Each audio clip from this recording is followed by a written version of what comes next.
अच्छा वही भी करेंगे।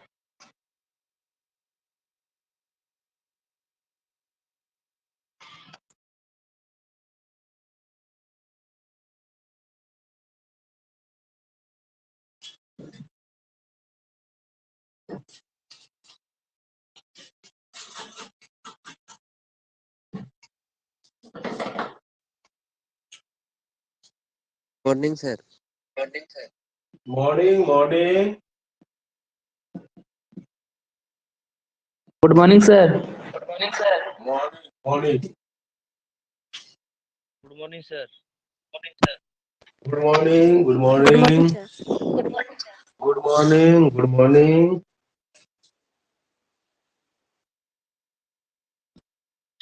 तब बताओ अभी कहाँ हो, घर पहुंचा कि नहीं रे यशवंत? Yes sir. घर पहुंच गया? हाँ सर। गुड्डा में छुट्टी हो गया?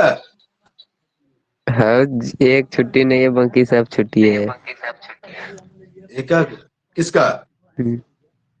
है उधर कंप्यूटर साइंस। अच्छा कंप्यूटर साइंस का। अच्छा अच्छा। तब बुलाया कब है? अभी कुछ नहीं। अभी कुछ नहीं बोला? काहे बोला बोला काहे 15 नहीं? के बाद, 15 के बाद खुलेगा तो आना, नहीं तो नहीं आना। ई कौन बात हुआ? खुलेगा मतलब ये सब दुविधा वाला बात लॉकडाउन बोल रहा खुलेगा है। तो। सब खोलेगा, सब है खोलेगा रे। हम्म। वो सब का लोटंकी है। इस बार अगर आया ना, हम मजाक नहीं बोल रहे हैं, सब बोले देख चलेगा, बोले चलो सब जाएगा। हाँ ये लोग नाटक करता है। बताओ जब उस दिन आया, जब बोला, बोल भी दिए, सबको बोल दिए, सबका एक में क्या बोलेंगे। यस। 4 दिन 1 महीना पढ़ लेगा तो ये लोग स्टेट टॉपर करवा देगा, है ना? हाँ हम हाँ हम लोग क्या करेंगे? हम लोग ढोल बजाएंगे बैठ के। क्या है कि नहीं बताओ? यस।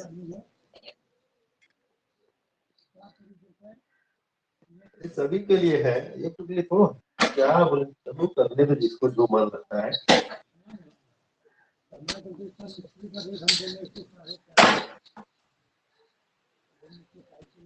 चलो जुड़ गया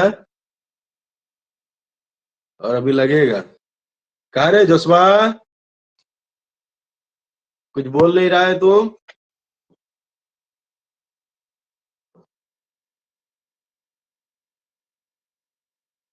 खुद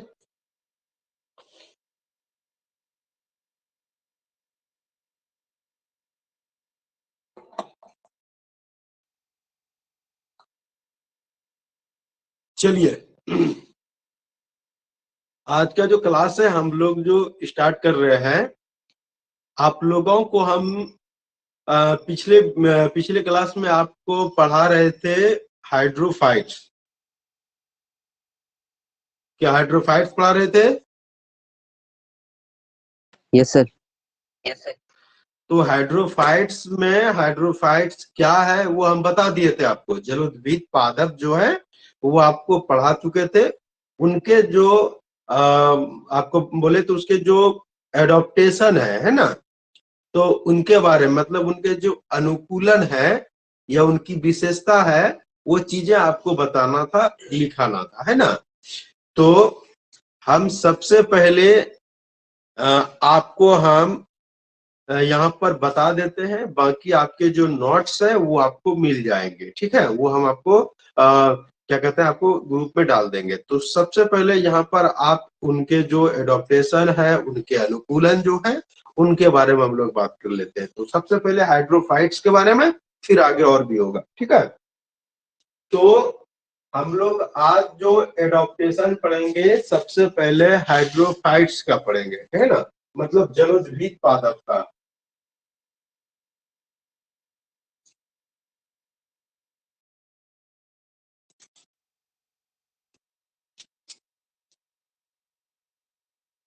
जलोद्भिद पादप का हम लोग पहले एडॉप्टेशन पढ़ेंगे।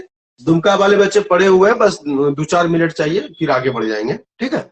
देखिए, तो हम बोले क्या कि जो जलोद्भिद पादप का जो एडॉप्टेशन है, जैसे सबसे पहला पॉइंट हम आप लोगों को बता दें एक एक करके क्लियर करते चले जाएंगे। इसके जो पौधे होते हैं, जो जलीय वातावरण में जो पौधे पाए जाते हैं, मतलब ये हाइड्रोफाइट्स के बारे में बात कर रहे हैं, तो इनके पौधे जो है जल में पाई जाती, मतलब ऐसे पौधे कहाँ मिलते हैं, तो वो जल में पाई जाती है, चाहे वो उसका पौधे का आधा भाग जल में डूबा हुआ हो या पूरा डूबा हुआ हो, वो कहां पर होगा, जल में, यानी कि उसका वातावरण ही जलीय होगा। आप समझे?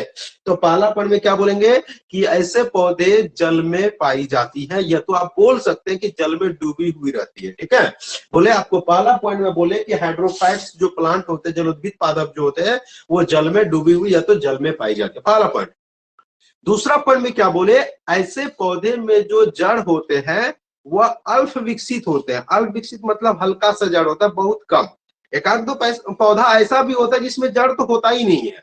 हम बोले आपको क्या कि ये जो हाइड्रोफाइट्स जो होते हैं, ऐसे पौधे जो होते हैं, इनकी जो अनुकूलन क्या है, तो इनमें जड़ नहीं होते, जड़ होते भी तो अल्प विकसित होते हैं। ठीक है, चलिए अगला पॉइंट में बोले ऐसे पौधे में एरन कायमा उत्तक पाई जाती है, मतलब ये पौधा में जो है ना, इसमें वायु उत्तक रहता है, जिससे ये हल्की होती है और जल पे सतह पर तैरती हुई नजर आती है। ठीक है, कुछ जो जल में डूबा हुआ, जिनका जड़ अल्प विकसित है, जो जमीन से लगी हुई है, तो वो तो डूबा हुआ रहता ही है, फिर भी उनमें भी वायु उत्तक रहते हैं। ठीक है, तो हम बोले आपको क्या कि जो हाइड्रोफाइट्स है, इसमें जो पौधे आते हैं उसमें वायु उत्तक होते हैं। आगे अगला पॉइंट में क्या बोले कि ऐसे पौधे में सामान्यतः ऐसे पौधे जो जल में डूबी हुई अवस्था में रहते हैं, तो ऐसे पौधे की पत्तियां काफी छोटी होती है और उसमें पौधे भी छोटा छोटा होता है। ठीक है, जैसे हाइड्रीला हो गया, वेलेस्नेरिया हो गया, ये सब उसमें जो है छोटा छोटा पौधा रहेगा, उसकी पत्ती भी छोटी होती है। लेकिन जो पौधा जल से ऊपर भाग में रहता है, जैसे कमल हो गया, क्या कहते हैं, जलकुंभी हो गया, इन सब की पत्ती थोड़ी बड़ी बड़ी होती है। ठीक है, चलिए अगला पॉइंट में क्या बोले कि हाइड्रोफाइट्स जो है, मतलब जलोद्भिद जो पादप है, जलोद्भिद पादप जो है, इनमें सेकेंडरी ग्रोथ नहीं होती है। मतलब बोले क्या कि ये जो जलोद्भिद पादप है, इसमें द्वितीयक वृद्धि नहीं होती है, सेकेंडरी ग्रोथ। सेकेंडरी ग्रोथ का मतलब आपको हम पहले भी बता चुके हैं। सेकेंडरी ग्रोथ का मतलब होता है तना का मोटा होना। उदाहरण के तौर पर एक बबूल का या तो फिर एक पीपल का या बरगद का अगर आप तना देखेंगे तो बहुत मोटा मिलेगा आपको देखने के लिए, है ना, लेकिन वो जो मोटा हुआ तो उसमें सेकेंडरी ग्रोथ हुआ है। ठीक है, तभी वो मोटा हो रहा है। लेकिन आप लोग अगर देखेंगे हाइड्रीला, वेलेस्नेरिया या तो फिर कमल देखेंगे, तो इसमें सेकेंडरी ग्रोथ नहीं होती है, द्वितीयक वृद्धि नहीं होती है। ठीक है, इस बात को ध्यान दीजिएगा।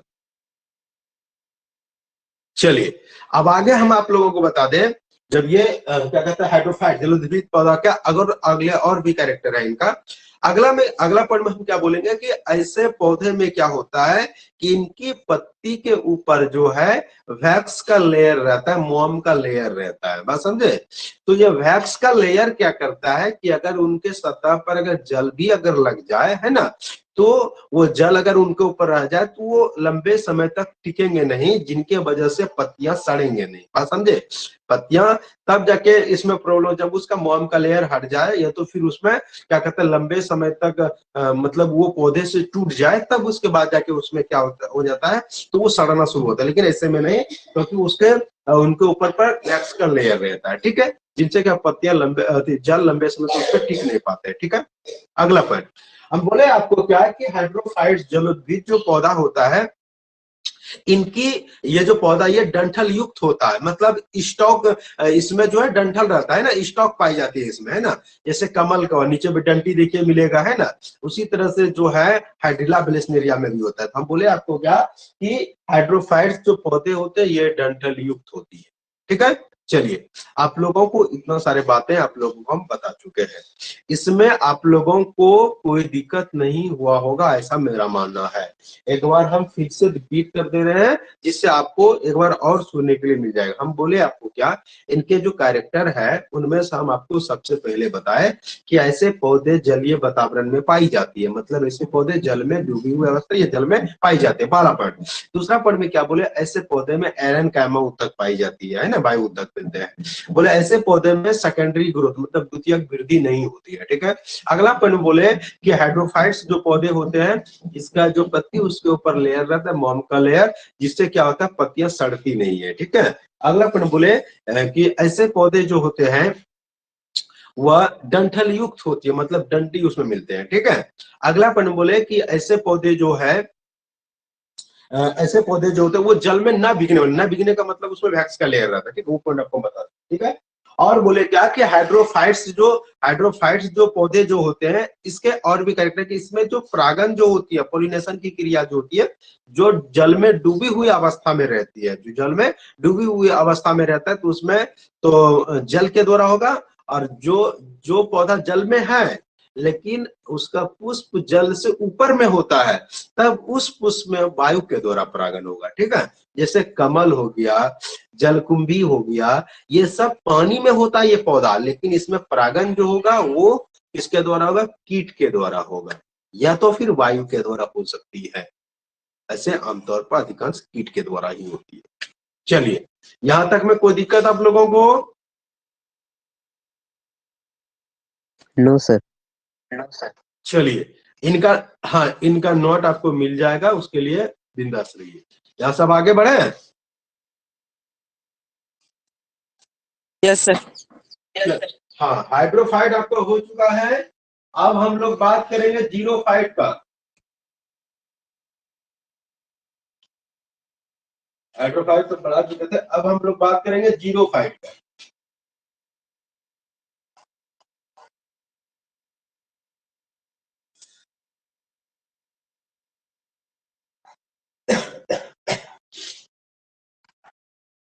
जीरोफाइट्स, ये जो जीरोफाइट्स है इसको हम मरुद्भिद पादप बोल सकते हैं।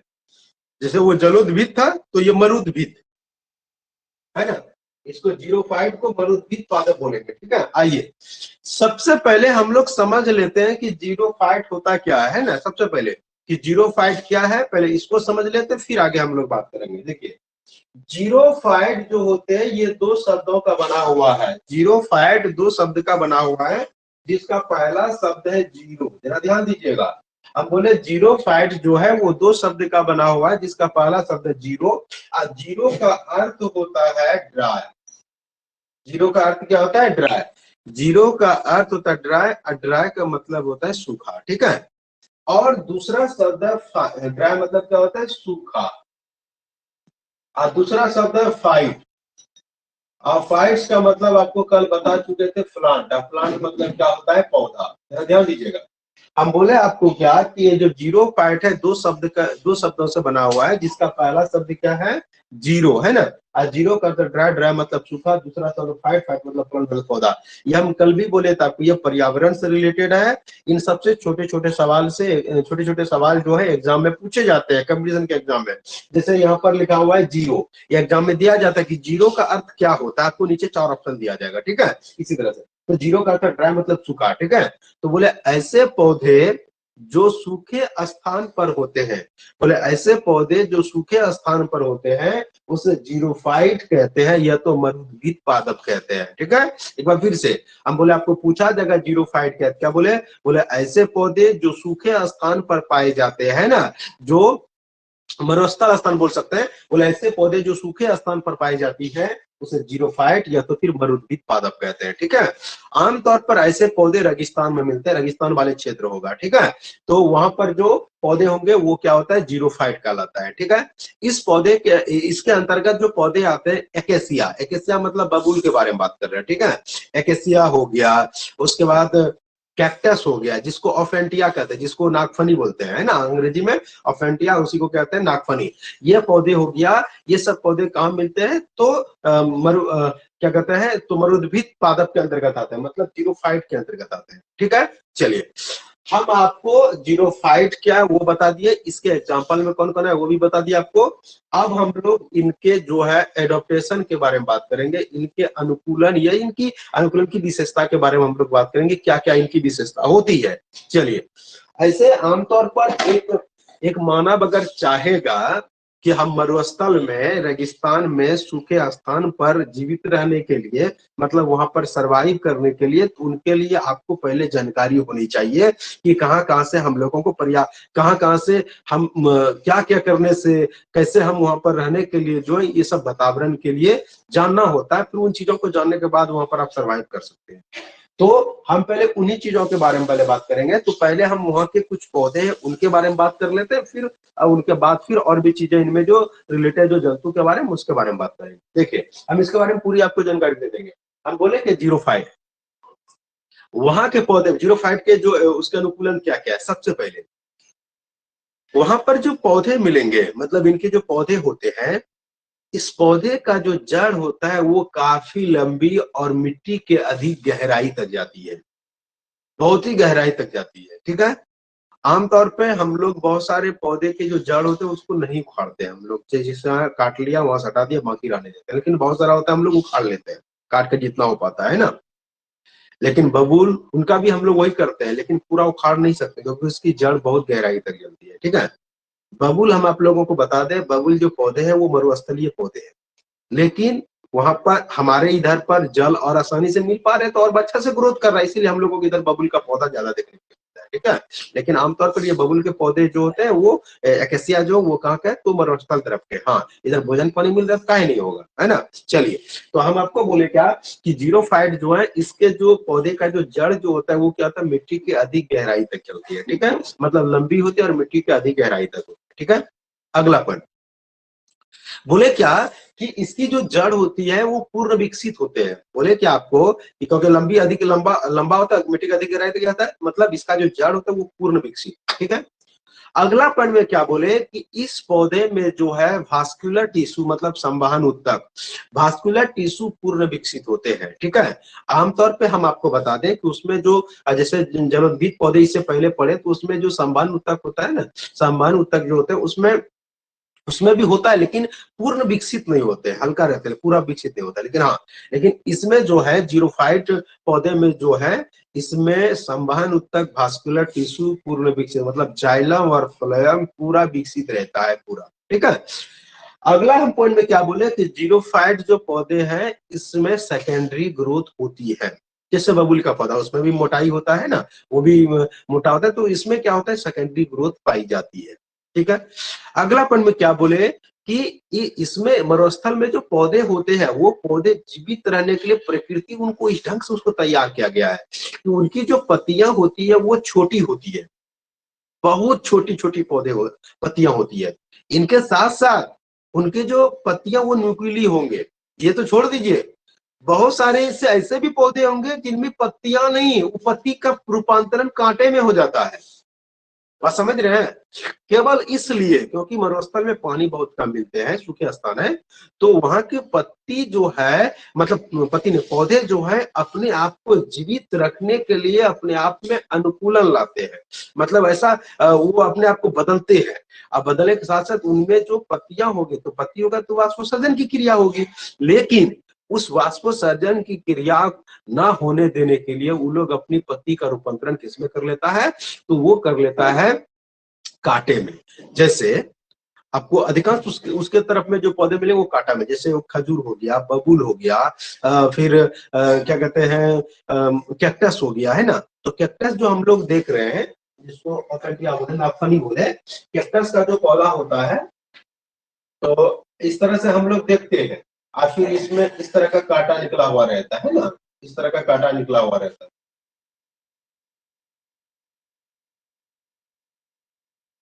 इस तरह कांटा निकला हुआ रहता है।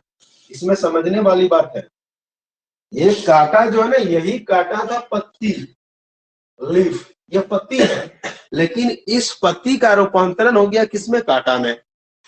अब कांटा में हो गया तो इसमें तो क्या कहते हैं, प्रकाश सॉरी फोटो सॉरी ट्रांसपायरेशन, मतलब वाष्पोत्सर्जन, है ना। वाष्पोत्सर्जन की क्रिया इसमें होगा नहीं, ट्रांसपायरेशन क्रिया होगा नहीं, क्योंकि ये जब काटा, ये पत्ती का काटा, मतलब आप जो देख रहे हैं चौड़ा वाला भाग जो मोटा मोलसल रहता है, ये पत्ती नहीं है, ये तना है।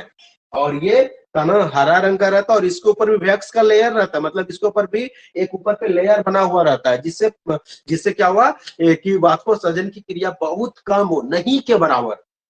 बात समझे?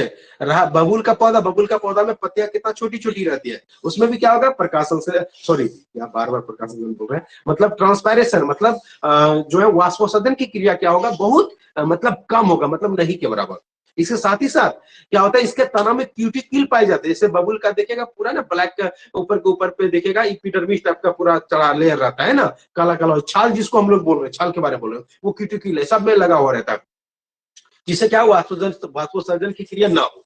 बात समझ रहे क्या बोल रहे हैं? मतलब ये बोले इसमें जो है वाष्पोत्सर्जन की क्रिया नहीं के बराबर होती है। चलिए अगला पॉइंट में क्या बोलेंगे, बोले कि ऐसे पौधे में, बोले आपको क्या कि ऐसे ऐसे पौधे में क्या होता है कि जल को एब्जॉर्ब करने के लिए, मतलब ऐसे पौधे में जल को लंबे समय तक रखने के लिए जल को संचय करने की क्षमता इसके अंदर होती है। जैसे ये कैक्टस का जो पौधा है, तो ये क्या करता है अपना, इसमें इसका देखिएगा, अगर कांटा हटाने के बाद ये स्पॉन्जी स्पॉन्जी टाइप का, बिल्कुल मतलब स्पॉन्जी मोटा रहता है, उसमें पूरा पानी एकदम भरा हुआ रहता है, मतलब पानी के आपको आप देखेंगे पूरा नमी रहेगा उसमें, आप ये समझते हैं इन्हें कि तोड़ने के बाद पानी निकलने लगेगा, नमी रहेगा पूरा, इसमें नमी रहता है ना, तो इसमें क्या रहता है, पूरा नमी इसमें पूरा भरा पड़ा रहेगा इसमें, मतलब ये जल को एब्जॉर्ब करके रखता है। ठीक है, पौधे के ऐसे कैरेक्टर होते हैं। ठीक है, आगे हम आपको बता दिए कि, और ये जो इस सब पौधे जो होते हैं वो लोग अपने जल का इस्तेमाल जो जितना हो सके वो करता है, लेकिन बाकी जो जल होते हैं, जिससे और भी पौधे होते हैं जो जल को क्या कहते हैं वाष्पोत्सर्जित करता है, लेकिन ये सब वो ऐसा नहीं करता है, ये जल को वहां पर रखता है, साथ ही साथ इसके ऊपर लेयर रहता है जो इनको जिनके जल को बचा के रखता है। ठीक है, चलिए हम इनके वहां के जो पौधे मिलते हैं उनके बारे में हम आपको बता दें। अब कुछ हम आपको मरुस्थलीय क्षेत्र के जो जीव जंतु हैं उनके बारे में आपको बता दें। मरुस्थलीय क्षेत्र में चूंकि दिन के समय में वहां के टेम्परेचर बहुत ज्यादा रहता है, 40 डिग्री सेल्सियस, ये उससे भी ज्यादा 52 डिग्री सेल्सियस तापमान हो जाता है। इतना सोचिए कितना खतरनाक तापमान है ना, क्योंकि और इसके यहाँ चलिए जो जीव जंतु रहता ही, इसके बावजूद हमारे आर्मी सभी रहते हैं, सलाम करते हैं उनको, है ना।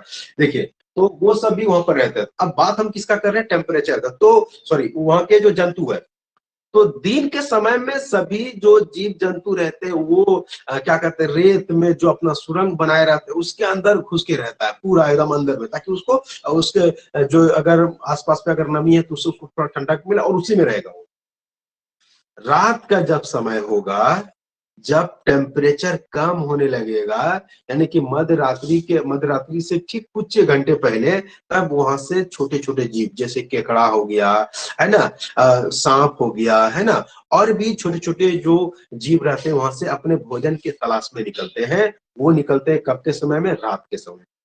बात समझ रहे? तो ऐसे आदमी जो रेगिस्तान वाले क्षेत्र घूमने और भी चीजों सरवाइव करते हैं, तो वो लोग क्या करते हैं, रात के दिन भर तो ऐसे चल लेगा, लेकिन रात के समय में वो अपने आप को बचाव करने के लिए ऊंचे स्थान खोजता है। मतलब आपको क्या करना है, कुछ ऐसा व्यवस्था करना जिससे हम रेत पे नहीं, रेत के ऊपर पे रह पाए, है ना, जिससे क्या होता है छोटे छोटे जीव जंतु नीचे मिलेगा और फिर आपको हानि पहुंचा सकता है। दूसरा बात कहता है क्या, वहां जो जीव, वहां पर जो केकड़ा मिलेंगे, क्या कहता है, फिर वहां पर जो मकड़ी मिलेंगे, सांप मिलेंगे, सब इसमें विष दंत रहता है, मतलब विष रहता है इसमें, मतलब ये अपने बचाव के लिए इनको प्रकृति ऐसा उनको नेचर उनको उस तरह से तैयार किया है। ठीक है, चलिए अब आगे हम आपको बता दें। इसके अलावे एक बहुत ज्यादा जो बेस्ट उदाहरण इनके लिए होगा वो होगा ऊंट। मतलब हम बात कर रहे हैं कैमल का। ऐसे आमतौर पर हम लोग पढ़ते हैं कि कैमल को रेगिस्तान का जहाज कहा जाता है। हाँ आमतौर पर उसको हम लोग क्या कहते हैं, जहाज, क्योंकि है भी, क्योंकि वो क्या कहते हैं रेत पे सबसे तेज दौड़ सकता है, इसलिए। अब यहाँ पर समझने वाली बात यह है कि ऊंट वहां पर ज्यादा रेगिस्तान में सरवाइव आसानी से क्यों कर पाता है, क्योंकि ऊंट जो होते हैं वो बहुत ज्यादा पानी को अपने अंदर रख सकता है ना।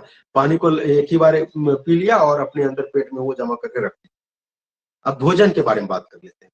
तो भोजन के लिए वो लोग क्या करते हैं कि जब वो कुछ दिन के लिए अगर भूखा, अगर उनको भोजन नहीं मिल पा रहा है, तो उस ऊंट के पीठ पर ऐसे में ऐसे ऊंट रहता है, ऊंट के ऐसे पीठ पर जो है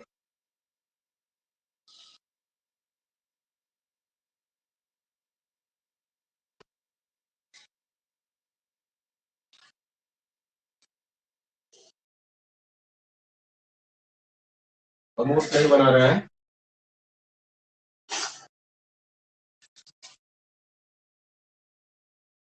ऊँट हो गया, और ये ऊँट का जो पीठ है, ये वाला भाग ऊंचा वाला, इसको कहते हैं हम।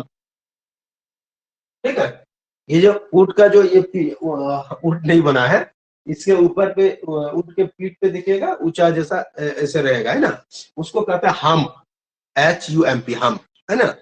ये हम्प जो होते हैं, इसके अंदर में जो है वसा रहता है, फैट रहता है, हाँ?